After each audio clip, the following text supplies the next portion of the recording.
ende inini pandakaona kuti Passion Java anotenga maviews ndepekuti last week but one right a friend of mine ari close kwandira akandifonera akati unoita mari ku like kuvibe song yemunhu woposta video ndikati asana mbozviita bva nditaure chimira nditaure nawo anondudza kuti ndiani ndobva nditi ndavati 200 but vatanopa 100 vandati abo sende kungota munhu aringoita sei aringoingwaya nditi mangwana makusame first thing equity mangu makapinda $100 ndobva ndifonera zvikanzi isong ya Silent Killer kuti kids ndataura iti ndichaita video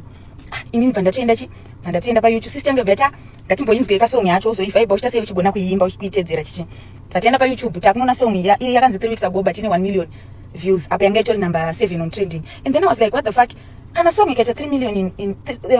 1 million views in 3 weeks it means the song iri kutotererwa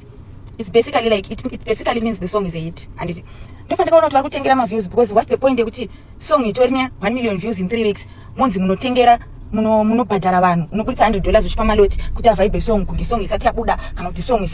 isina maviews ida upushwa it doesn't make sense kunzwisisa level re 1 million views per 3 weeks song yaspraga yekuti maruzi iri kurira chaizvo asi yakariliswa musi wa17 March yakapinda 1 million views about some 5 days ago it took it 3 months then kuvanhu vanotopisa chaivo vanobhoira vakaita senanisha veve song inogona kutoita 1 month yoita 1 million views but unenge uchinzwa pese pese asi song unenge uchitoinzwa ichirira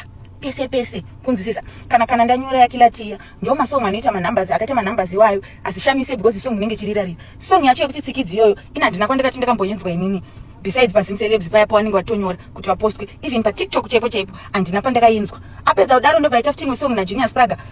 kokuzoimbisa vana rumba kuimbisa vanhu music inobhowa zvaakamboita Enzo Pepepa akamuimbisa chisong chacho chekuti highest score chacho like iyo mageto yetsacho waimhata futi vanoda kubatawo mamiswa pamwe chete nababa wavo Java iye because vari kudherera vaita muzerere mudhansi ukamuye panapa motanga kutenga maviews ende iwewe kana uri uchida kuita sponsor nditi wai uchida kuganira muzvinhu zvemangoma zvausinganzwisise